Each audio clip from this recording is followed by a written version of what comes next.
Assalamualaikum warahmatullahi wabarakatuh. Saya Yulia Ramatarigan. Kali ini saya akan mempresentasikan tentang pendidikan kesehatan pada siswa atau siswi SMP. Pendidikan kesehatan adalah upaya yang diberikan berupa bimbingan kepada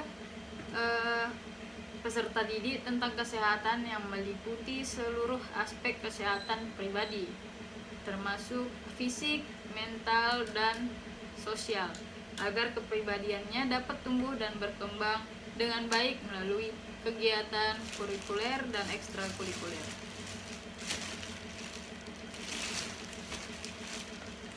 Pembelajaran pendidikan kesehatan ditekankan pada pengembangan kesadaran awal tentang berbagai perilaku khusus yang mengutamakan kesehatan fisik, kesehatan mental, dan kesehatan sosial sesuai kebutuhan terkait pilihan intensitas aktivitas permainan dan atau kegiatan olahraga serta tuntutan perkembangan biologis dan sosial peserta didik di masa pubertas dan masa remaja.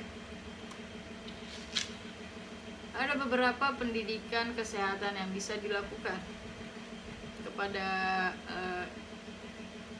peserta didik, yaitu yang pertama, pendidikan dan literasi gizi. Dengan terpenuhinya asupan gizi bagi peserta didik, pembelajaran yang ditangkap oleh para peserta didik akan lebih maksimal. Maka dari itu, pendidikan dan literasi gizi dilakukan sebagai upaya untuk mengubah sikap dan perilaku untuk mendukung pemenuhan gizi seimbang pada peserta didik. Dalam pendidikan gizi, peserta didik diedukasi mengenai menu makanan yang sehat dan bergizi cukup. Sarapan bersama juga bisa dilakukan dengan membawa bekal bergizi seimbang. Yang kedua, optimalisasi aktivitas fisik. Selain gizi yang cukup, pendidikan kesehatan juga terdapat di kegiatan intrakurikuler dalam mata pelajaran PJOK. Aktivitas fisik dalam mata pelajaran PJOK harus dimaksimalkan. Didukung juga dengan kegiatan ekstrakurikuler fisik seperti futsal, basket, voli, pencak silat, dan sebagainya.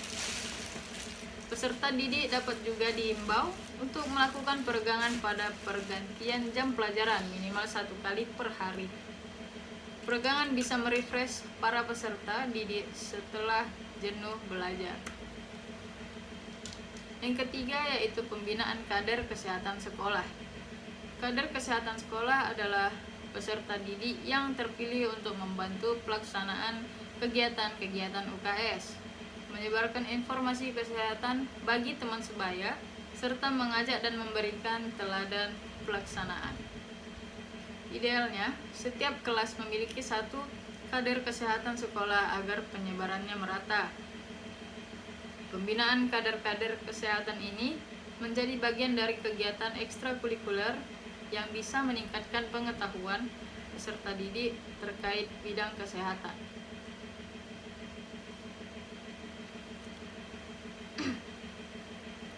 Perilaku hidup bersih dan sehat atau PHBS merupakan praktik berperilaku yang mengajarkan anak untuk bersikap bersih dan peduli terhadap kesehatan diri dan lingkungan.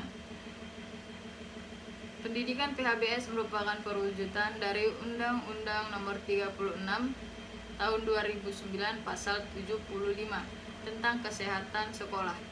Beberapa contoh PHBS yang perlu diterapkan di lingkungan sekolah adalah: yang pertama, membangun kebiasaan mencuci tangan menggunakan sabun di air yang mengalir. Yang kedua, mengonsumsi makanan atau jajanan yang sehat. Yang ketiga, olahraga teratur dan terukur. Yang keempat, membuang sampah pada tempatnya.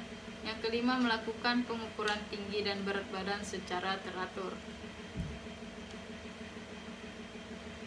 Bentuk kerjasama yang dapat dilakukan untuk menciptakan masyarakat sehat di lingkungan sekolah diantaranya: yang pertama, kerjasama pihak sekolah dan murid, yaitu memaksimalkan piket, jumsih atau Jumat bersih, dan lomba kebersihan antar kelas. Yang kedua, kerjasama pihak sekolah dan luar, yaitu pihak orang tua, dinas, lembaga sosial, dan lain-lain. Penyediaan sarana prasarana kebersihan yang mumpuni atau tempat sampah, WC yang bersih, pengontrolan kualitas jajan di kantin. Sasaran kompetensi yang diharapkan yaitu menunjukkan kesenangan untuk beraktivitas fisik secara sportif sesuai dengan tuntutan kebugaran jasmani yang terukur, kombinasi gerak spesifik, aturan, dan strategi khusus dari aktivitas fisik yang diikuti. Menunjukkan keteladanan dan mempraktikkan tindakan keselamatan cedera sedang di tempat beraktivitas fisik sesuai dengan aktivitas fisik yang diikuti dan atau berpotensi untuk diikuti.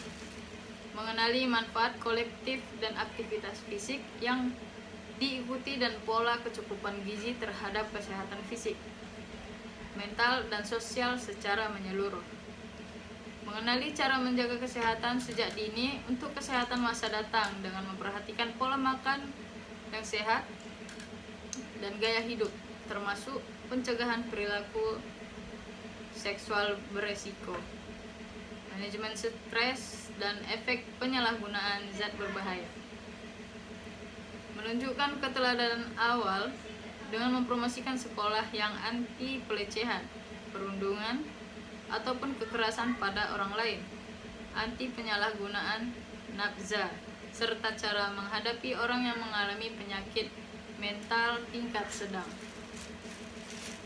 Demikianlah presentasi saya tentang pendidikan kesehatan di sekolah menengah pertama atau SMP. Sekian dan terima kasih. Assalamualaikum warahmatullahi wabarakatuh.